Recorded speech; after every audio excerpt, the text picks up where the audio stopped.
É um motivo de alegria poder estar com vocês novamente aqui. E nós estamos como está sendo projetado ali, grandes temas da teologia adventista. Não é dizer que esses são os únicos, você podia acrescentar outros também. Mas por isso eu não coloquei os grandes, mas grandes temas da teologia adventista. E só recapitulando, nas nossas considerações aqui não vamos ter tempo para falar do último, que é o remanescente, mas nós já consideramos Deus como o centro originador.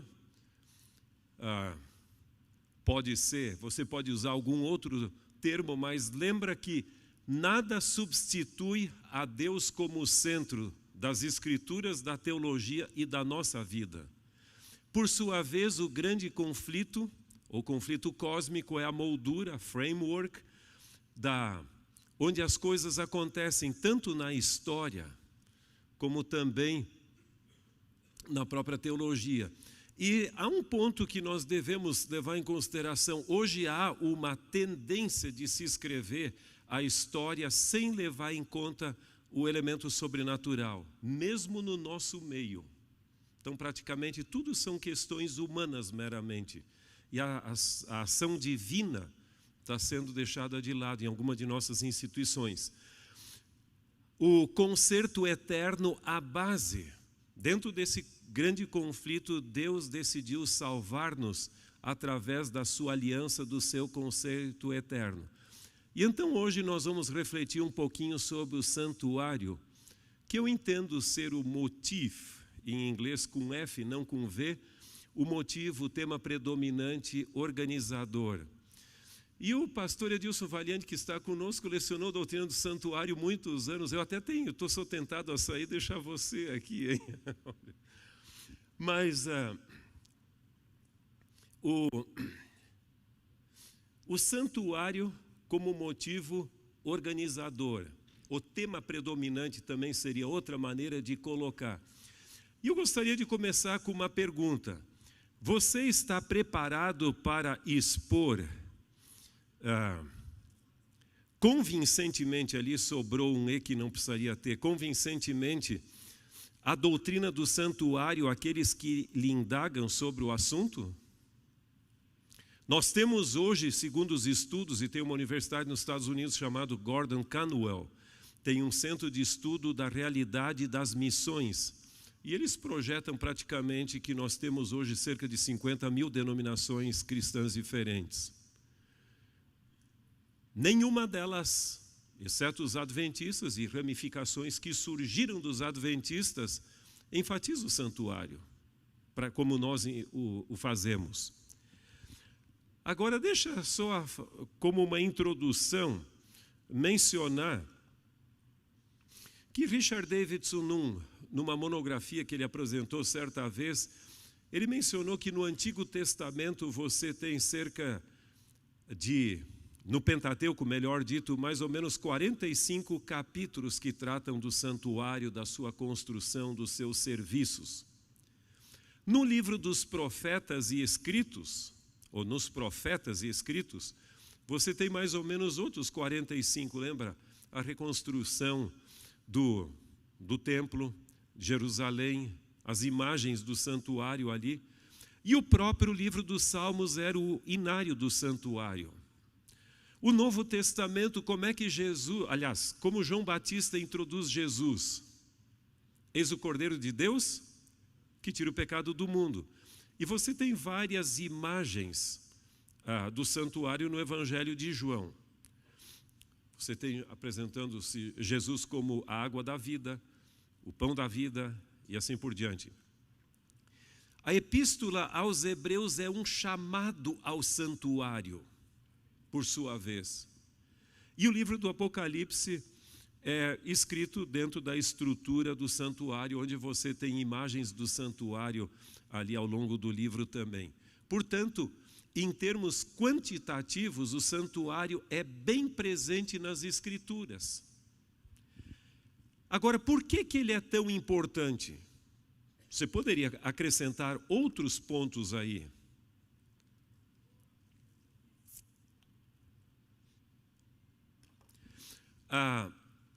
Em primeiro lugar, o santuário é a morada de Deus. Você lembra o que diz ali em Êxodo 25:8? E far-me-eis um santuário para que eu possa habitar no meio de vós. Portanto, o santuário é a morada, é a habitação de Deus. E pode haver um lugar mais importante do que a casa de Deus ou o lugar de sua habitação? Eu entendo que não. Em segundo lugar, é o guardião da lei de Deus, onde é guardada a sua lei. No Antigo Testamento, e depois também, hoje, aliás, o original no céu. E você tem ali, por exemplo, Apocalipse 11:19, os pioneiros diziam: como a Arca da Aliança podia ser chamada de Arca da Aliança se não contivesse a aliança, que são os 10 mandamentos? E é o centro do plano da salvação. Você vai ver que, biblicamente, sempre a salvação é oferecida via santuário. Os altares patriarcais, o tabernáculo mosaico, o templo de Jerusalém, a cruz e o santuário celestial. E Hebreus até faz aquele apelo, né, que se alguém tem uma crise existencial, por que não ir junto ao trono da graça para alcançar socorro em ocasião oportuna? Então, se o santuário é tão presente, é um tema predominante das Escrituras e é tão relevante como nós acabamos de mencionar, por que os evangélicos e os cristãos em geral quase não falam sobre o assunto? E quando falam, é mais para criticar os adventistas até, sobre o assunto. Então, quer você queira ou não, essa é uma doutrina olvidada dentro do cristianismo. É certo que a cruz é levada em consideração, mas, no geral, a doutrina do santuário em si pouco é mencionada. Um texto básico para isso foi Daniel 8,14, que diz: e ele me disse, até 2.300 tardes e manhãs, e o santuário será restaurado, vindicado e purificado. Não vamos entrar nesse assunto que você já conhece de sobejo. Mas é interessante que havia, aliás, na compreensão dos nossos pioneiros, e Ellen White deixa bem claro isso no livro Grande Conflito também, que a transição no ministério de Cristo no santuário celestial não foi mero acidente, foi acompanhada de alguns sinais cósmicos. Entre eles, por exemplo, o terremoto de Lisboa. Por que Lisboa? Sabe que tem inúmeros livros sobre esse assunto hoje. Eu até pensei em comprar, mas é tantos que não consegui comprar tudo que eu gostaria. Mas eles dizem que Lisboa era a rainha dos mares, pela sua localização geográfica. E dali partiam praticamente as navegações da Europa. E no dia de Todos os Santos, um sábado, não domingo, como alguns dizem, um sábado pela manhã, quando as pessoas iam para a primeira missa, estavam ali, veio o terremoto e abalou a coisa. Eles não conheciam a palavra tsunami, que é mais nova, as ondas vieram também e o fogo. E nunca mais Lisboa se recuperou daquele desastre mesmo. Foi reconstruída, obviamente, mas nunca chegou a ter a mesma relevância de antes. Então, aquilo ali, o terremoto é natural, como o escurecimento do sol, da lua. Nós temos algumas possibilidades. A queda das estrelas foi um meteoro, obviamente, a desintegração de um meteoro, mas tem um ponto, não é tanto se é natural ou sobrenatural. O que realmente conta é o impacto que teve na mente das pessoas. Sabe que em relação com o terremoto de Lisboa, até Voltaire escreveu sobre o assunto. E alguns historiadores chegam a dizer que depois da queda de Roma, nenhum evento na história da Europa foi tão significativo como o terremoto de Lisboa. Econômica, socialmente, politicamente, religiosamente, filosoficamente e assim por diante. Bom, mas dá a impressão que o tempo era solene. Mas você tem algumas pessoas que dizem o seguinte: não. Esses sinais devem ocorrer antes da segunda vinda. E os pioneiros se anteciparam tentando datar eventos ali ou escolher eventos daquela época, quando em realidade isso deve preceder a segunda vinda de Cristo. Até tem uma tese defendida na Andrews de um tal de um coreano, Kikom Kim, que defende essa ideia. Mas em realidade, o doutor William Shea escreveu um pequeno artigo na revista Ministry que diz: no Apocalipse você tem sinais cósmicos em vários lugares, até nas pragas. Mas o único lugar onde aparece essa sequência terremoto, sol, lua, estrelas, é na abertura do sexto selo. E só a título de curiosidade, Guilherme Miller ele menciona o Brasil nos seus escritos. E ele até diz que a fuga da família real lá de Portugal para o Brasil foi o cumprimento dos reis da terra se escondendo, né? É lógico que nós não chegaríamos a esse ponto aí, mas pelo menos essa sequência não é a segunda vinda. Além disso, você vai ver que em Lucas capítulo 21, eu vejo uma distinção bem clara entre sinais, no verso 25, sinais cósmicos, e no verso 26, você tem o abalo das potestades do céu. Então, podem haver sinais antes da segunda vinda? Eu entendo que sim. Mas, em realidade, esse lado cataclísmico, em relação com a segunda vinda, não serão meramente ali sinais passivos, mas as potestades do céu serão abaladas. E o grande conflito faz essa distinção também bem claro entre os sinais e o abalo das potestades. Então, esses são sinais do tempo do fim. Que o tempo não era meramente cronós, mas escatom, ou seja, tempo solene, um tempo especial.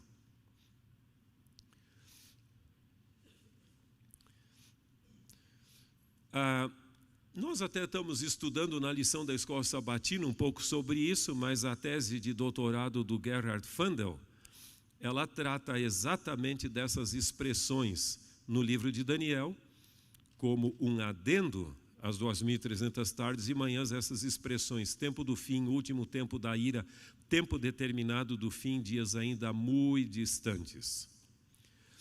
Mas vamos em frente. Guilherme Miller, ele não tinha interesse nas profecias bíblicas inicialmente. Ele realmente foi criado num lar batista, depois aderiu às sociedades literárias dos deístas, que liam os filósofos, e a mãe se preocupava muito com ele. Vocês já estudaram isso, então não vem muito ao caso, mas, por exemplo, teve a guerra, da qual ele participou como capitão de um pequeno grupo. Mas eu só coloquei ali no slide o livro que o levou a uma conversão. Eu achei interessante porque a mãe dele combinou que quando o pastor não estivesse, ele lesse o sermão. Eu tenho até um exemplar, lógico, não o dele, que foi usado, mas a mesma edição. E ali tem o sermão que ele leu no dia 15 de setembro de 1916. Se intitulava O Dever dos Pais para com seus Filhos.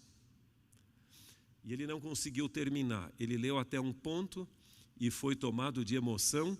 E aí ele interrompeu a leitura, sentou e depois ele declarou que em Jesus eu encontrei um amigo. Eu acho que foi providencial a escolha desse título por parte não sei se do pregador ou da mãe, mas que tocava exatamente no problema dele. E aí ele decidiu fazer um estudo intensivo das Escrituras, porque antes ele cria que a Bíblia se contradizia. E aí ele falou, depois da sua conversão, para os amigos, não, a Bíblia é harmônica. Ué, mas você mesmo é que dizia que a Bíblia se contradizia. Como é que você vem com isso? Olha, se vocês me derem tempo, eu vou harmonizar a Bíblia e vou provar para vocês. E aí nesse desafio, ele gastou 2 anos, 1816, 1818, estudando intensivamente. É óbvio que para harmonizar a Escritura, o elemento mais desafiador é o quê? O elemento profético, né? E então, ele acabou entrando e tomando muito interesse naquilo. E então, ele desenvolveu esse sincronismo profético que você tem aí. Ele não mencionava inicialmente 1844, mas apenas 1843. Vamos. Agora, por que nós usamos o método, aliás, o princípio dia-ano de interpretação profética? Ou quando? Algumas perguntinhas. Por que você aplica o princípio dia-ano para 70 semanas de Daniel 9 e não para os 70 anos, que é mencionado no mesmo capítulo da profecia de Jeremias? Algumas pessoas dizem que quando o termo ano já está presente, então não pode se usar. E como é que fica então aquele texto lá de Apocalipse que diz a hora, o dia, o mês e o ano? Você aplica porque tem a palavra dia ou não aplica porque a palavra ano está presente? Alguns dizem que aquilo ali é simplesmente um momento no tempo. Então tem diferentes interpretações, mas o certo é, não gastando muito tempo com isso, que para você usar o princípio dia-ano tem que ser o quê? Profecia. Se não for profecia, você não coloca. Mas não é suficiente ser profecia. Essa profecia tem que ser simbólica. E por sua vez também não é suficiente ser simbólica. A entidade básica da profecia deve estar em miniatura. O que é a entidade básica? Pode ser um animal, pode ser uma pessoa, um animal, um chifre, algo assim. Se essa entidade estiver em miniatura, ou seja, representa um indivíduo, um animal representa algo mais amplo, então, consequentemente, tudo está em miniatura e deve ser ampliado. Sabe que esse é o princípio que aqueles que desenvolveram, aliás, que chegaram à compreensão do princípio dia-ano no início do século XIX, evangélicos, desenvolveram. Então, a base do princípio dia-ano não está nisso, está no próprio, o próprio texto exige isso. Mas veja o seguinte, só para você ter uma ideia, esse é o argumento que eles usavam. Vamos dar uma olhada aqui nesse quadro, só para você ter uma ideia. Em Números 14, 34, a entidade básica está em miniatura? Sim. E qual é ela? 12 espias, representando o quê? 12 tribos. Por sua vez, 40 dias, representando 40 anos. Em Ezequiel 4, Deus pede para o profeta se deitar, eu creio que é no lado esquerdo, representando ele como indivíduo, representando a nação de Israel, 340 dias, que simbolizam 390 dias, representando 390 anos. Depois, no lado direito, Ezequiel representa Judá, 40 dias, 40 anos. Então, algumas pessoas dizem que é o texto prova de usar Números e Ezequiel para interpretar o elemento profético de Daniel e Apocalipse. Mas, em realidade, você tem uma semelhança. Por exemplo, em Daniel 7, você tem animais representando reinos. A mesma coisa em Daniel 8. Em Daniel 12, você tem reis representando poderes. Lógico, vindo já de Daniel 11. E então você tem esse fenômeno. Eu não vou dizer que isso seja a base do princípio de ano, porque o próprio texto exige algo mais amplo do que, e você já ouviu falar nisso, do que se fosse meramente dias. Mas isso ajuda porque que eu aplico a algumas profecias e não a outras. E por que eu uso Números 14 e Ezequiel 4. Mas isso é para a reflexão de vocês. Eu até escrevi um texto na Parousia sobre esse assunto, que se alguém tiver interesse pode dar uma olhada, ali está o link disponível na internet. Então você vai ver como esses evangélicos de fala inglesa entendiam o assunto naquela época. Bom, Guilherme Miller nunca marcou uma data específica para a segunda vinda. Um professor de um seminário do Rio de Janeiro disse que Guilherme Miller era professor de marcação de datas para a segunda vinda. Isso não faz sentido. Em realidade, ele marcou apenas o ano religioso judaico de 1843. E mais para o final do movimento milerita, perguntaram, tá bom, você fala do ano religioso judaico, mas quando ele começou? E ele cria que era no equinócio. Então ele dizia, 21 de março de 1843 a 21 de março de 44. Mas que realmente não foi a data. Posteriormente, Samuel Snow desenvolveu a ideia do 10º dia do 7º mês, como sendo 22 de outubro. Tem um artigo de Miller, que se você tiver a oportunidade de ler, é muito importante. Ele é bem simples, bem pequeno. Mas nessa, em realidade, é uma carta de Guilherme Miller para Josué Himes. Nesse artigo, ele estabelece o princípio de que as festas de Israel, assim como as festas da primavera, você tem a Páscoa e assim por diante, Pentecostes, etc., se cumpriram na primeira vinda de Cristo. As festas do outono se cumpririam na segunda vinda de Cristo. Sabe que esse princípio hermenêutico, eu nunca encontrei uma outra fonte anterior. Miller mesmo não tomou tão a sério esse assunto como Samuel Snow o fez. E aí veio a ideia de que o cumprimento antitípico coincidiria com a própria festa. E então vem o dia da expiação no 10º dia do 7º mês. E tem uma revista, Ellen G. White Issues, que eu acho que você tem no Centro White.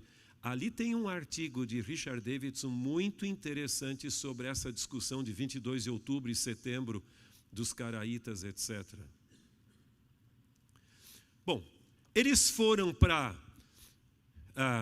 eles esperavam a segunda vinda.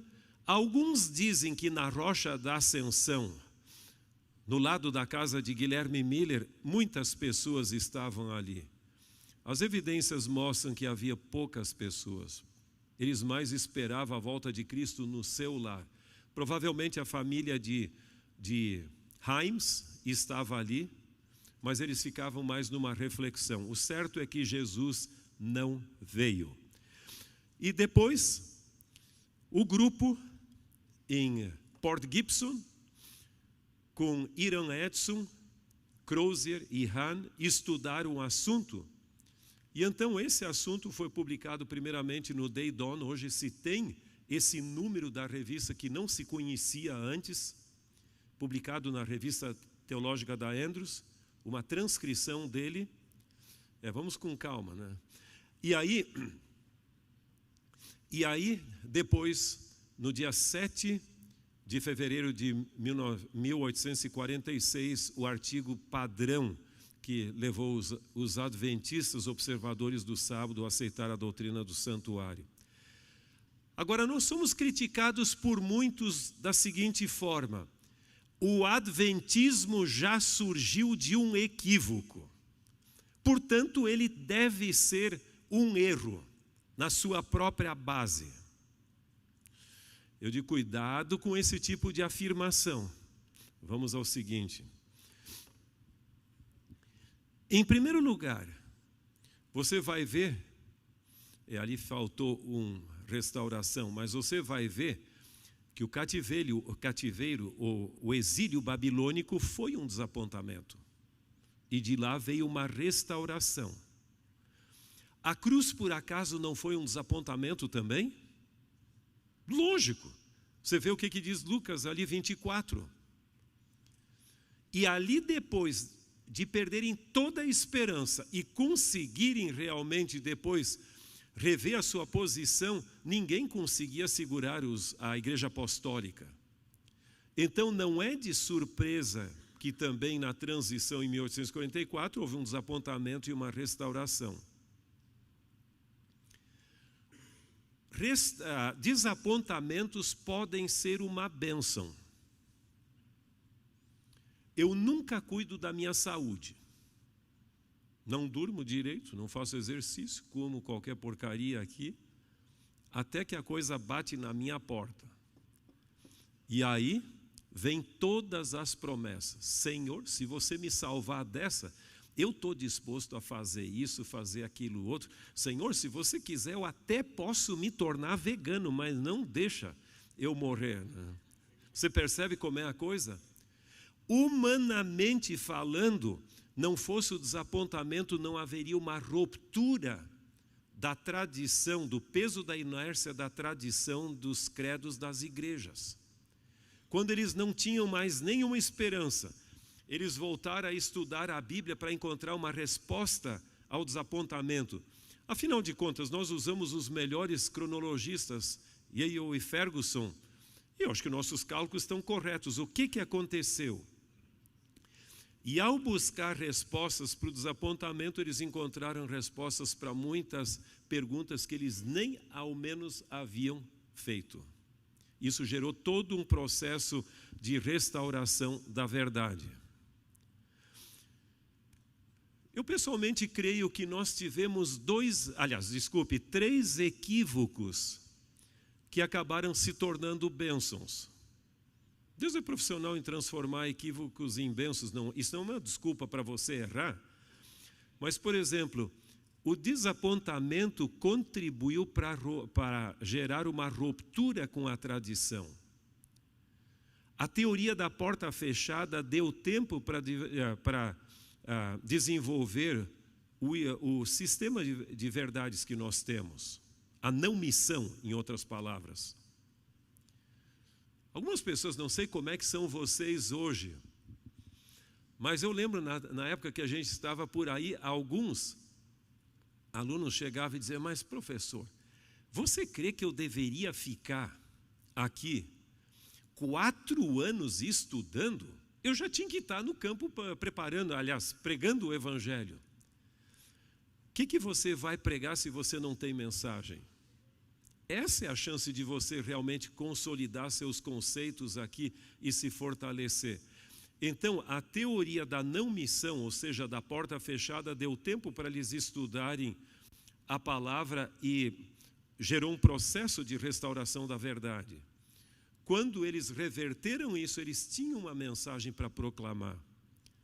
E Fernando Canali sugere também que o antitrinitarianismo dos pioneiros foi uma forma de se redescobrir o conceito bíblico de Deus, não como o Deus inamovível da filosofia grega, mas um Deus que se move com o seu povo.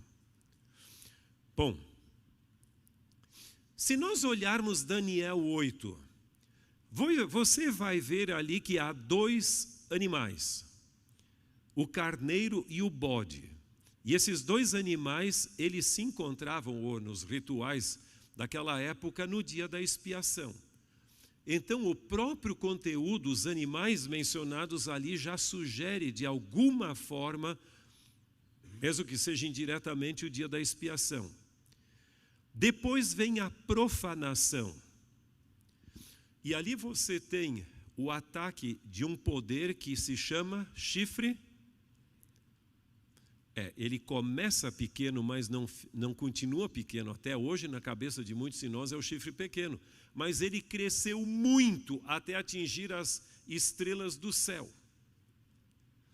Tem uma dimensão cósmica. Então ele se voltou contra o exército dos céus, o príncipe do exército, que é também sacerdote, o diário, ou contínuo, o lugar do seu santuário e a verdade. E então, no verso 14, vem a reversão desta profanação do santuário, que não é meramente a contaminação legal, mas a profanação ilegal pela apostasia, poder da apostasia. Vamos em frente. Veja, aqui é um diagrama para tentar ilustrar mais ou menos o que aconteceu ao longo da história. Se você for ver como começa a história dos altares, com 2 irmãos. Você tem Abel e Caim. Eu soube que alguém foi convidado uma vez para uma refeição, um almoço no sábado, e aí perguntaram para ele: você quer uma comida à la Caim ou à la Abel? Você sabe que ali a coisa se inverte, né? Mas veja, 2 irmãos, um seguindo o plano de Deus e o outro a falsificação. Como começa a história do tabernáculo? Com 2 irmãos. Moisés recebendo as instruções lá em cima, no monte, e depois Arão já com a sua falsificação, contrafação pronta lá embaixo. Só que a história do templo não começa com 2 irmãos, mas com o mesmo indivíduo. Salomão, ao mesmo tempo que constrói o templo de Jerusalém, em 1 Reis capítulo 8, ele tem aquela oração tão bonita de dedicação do templo, onde ele diz: Senhor, nem os céus te podem conter, quanto mais essa casa. Você vira a Bíblia para o capítulo 11 de 1 Reis, e o mesmo indivíduo construindo templos para suas mulheres pagãs. Então, você vai ver esse duplo, como é que eu vou dizer, essa tensão entre a verdadeira linha do santuário e a falsificação. Agora, é dito no texto que surgiria um poder, e lembra que em Mateus 24 até diz: quando virdes a abominação de que falou o profeta Daniel. Eu creio que você não tem outra forma de fazer cumprir isso a não ser no sistema papal, não no papado. Mas praticamente tudo que seria vertical se tornou horizontal. Então a Bíblia diz que Jesus é o nosso único mediador. Não, nós temos muitos, temos Pedro e outros mais aí, a Virgem Maria, etc. É sábado? Não, é domingo. O ser humano, quando morre, fica inconsciente. Não. Ele vai para o céu, para o inferno, para o purgatório. Então você tem todo esse sistema, o sacrifício da missa, a tal ponto que a reforma protestante foi normalmente datada com a supressão da missa nos países do norte da Europa, porque a missa era uma repetição do sacrifício de Cristo. E aí pergunta, até 2.300 tardes e manhãs, e o santuário será purificado. E então surge um movimento de restauração da verdade como conectada ao santuário ali no final desse período das 2.300 tardes e manhãs. Você podia me perguntar de onde eu tirei essas ideias. Isso é óbvio, já estão na Bíblia, né? Mas de onde saíram essas ideias? Você podia ser tentado a dizer de Ellen White. Mas, em realidade, quem me chamou mais atenção para essa linha de falsificação do verdadeiro ali foi Lutero. Lutero não fala de um santuário literal no céu, mas do sacerdócio de Cristo. E veja só, o que ele diz. Bom, esse artigo saiu, a tradução de um artigo que saiu, aliás, de um capítulo de um livro que saiu também publicado A Reforma Protestante, se alguém quiser dar uma olhada no que Lutero diz sobre o assunto. Mas vamos em frente. Você não chegaria a esse ponto de dizer o que o Lutero escreveu. Mas veja o que ele diz. Dentro desse sacerdócio santo, glorioso, feliz e gracioso de Cristo, o porco do diabo, o Papa meteu o seu focinho e tudo mais, não apenas o contaminando, mas o destruindo e o suprimindo completamente, estabelecendo outro sacerdócio, um de si mesmo, juntando de todos os demais sacerdócios pagãos como que um ensopado de abominações. Você não diria isso, né? Mas Lutero não era muito ético, né, nesse respeito. Essa é só uma citação para você ter uma ideia do que ele tinha. Ele chega ao ponto nos seus escritos de usar um pouco do método alegórico para dizer que o poste-ídolo do Antigo Testamento, que Baal representava as universidades católicas, que outro representava isso, as ordens mendicantes e assim por diante. Lógico, nós não iríamos nesse ponto, mas você vê o Espírito, ele captou essa ideia de uma falsificação do santuário celestial, ou melhor dito, do sacerdócio de Cristo. Veja o que Ellen White diz. A verdade para esse tempo é ampla em seus contornos, de vasto alcance, abrangendo muitas doutrinas. Essas, porém, não são unidades destacadas de pouca significação. São unidas por áureos fios, formando um todo completo, tendo a Cristo como centro vivo. Então, aqui você vai ver que a verdade para esse tempo é um todo completo. Esse texto nós já lemos antes, mas é o meu texto predileto de Ellen White, onde ela diz: Cristo, seu caráter e obra, é o centro e a circunferência de toda a verdade. Ele é a cadeia que liga as joias e doutrina, nele se encontra o inteiro sistema da verdade. É muito interessante isso, tomando em conta o que a gente viu até aqui. E no grande conflito, eu não tenho a última edição, então não posso dizer se foi corrigida aquela partezinha ali, mas o assunto do santuário foi a chave que desvendou o mistério do desapontamento de 1844. Revelou um sistema completo de verdades, ligadas harmoniosamente entre si, e mostrando que a mão de Deus dirigiu o grande movimento do advento e apontara novos deveres ao trazer a lume a posição e obra do seu povo. Bom, estudando a literatura dos pioneiros, você vai ver que o nosso sistema de verdades foi integrada pelo santuário e proclamada escatologicamente pelas 3 mensagens angélicas. Vamos em frente.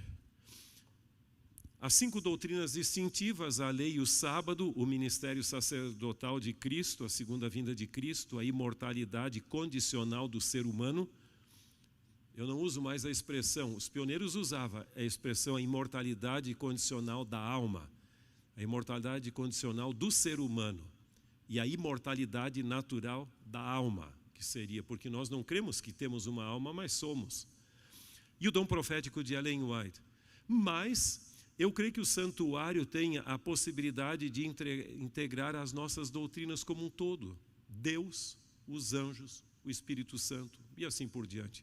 Poderia ser avançado, poderia ser colocado também. Essa é uma ilustração baseada no livro Primeiros Escritos, onde Ellen White diz que as 3 mensagens angélicas foram degraus que nos conduziram à grande plataforma da verdade. Então, enquanto o santuário celestial está sendo purificado, sobre a terra as 3 mensagens angélicas estão sendo pregadas. Veja, algumas pessoas até me perguntaram aqui, então decidi colocar isso aqui sobre a base de 457, que até a lição tocou nesse assunto. A obra uma obra pioneira é a 2ª edição de 1970 da obra The Chronology of Ezra 7, de Siegfried Horn e Lin Wood. Interessante que Siegfried Horn não cria em 1844, mas uma vez ele foi indagado até dizendo o seguinte: sim, escuta, mas e como é que você coloca 457 então? Porque não existe outra data alternativa que pudesse ser considerada. Esta é a data. Depois tem outro material, uma tese do Brempon, ali sobre a cronologia de Daniel 9. Eu creio que a biblioteca tem isso, e se não tiver, está disponível online no site da Andrews. E o livro do Juarez Oliveira, também sobre esse assunto. Esses são alguns materiais. Quanto ao pensamento dos pioneiros, ali, esse material também trata do assunto, como as doutrinas foram integradas ao santuário e depois as 3 mensagens angélicas. Bem, eu creio que isso é simplesmente uma introdução para vocês continuarem estudando. E essa é uma das nossas grandes contribuições para o mundo. Cristo, eu creio que nós temos uma mensagem mais cristocêntrica que os demais cristãos. Não como uma arrogância, mas todos os cristãos creem que Jesus morreu na cruz do Calvário. E se não crê nisso, também não dá para se considerar cristão. Muitos deles creem que Jesus vai voltar a 2ª vez, mas não têm uma ideia clara do que Jesus está fazendo hoje. Então a nossa contribuição, nós temos um compromisso com o que Ele fez na cruz do Calvário, com o que Ele ainda fará em sua 2ª vinda, mas também no que Ele está fazendo hoje pela nossa salvação. E que Deus nos ajude para nos comprometermos e termos uma visão bem clara desse tema. Amém.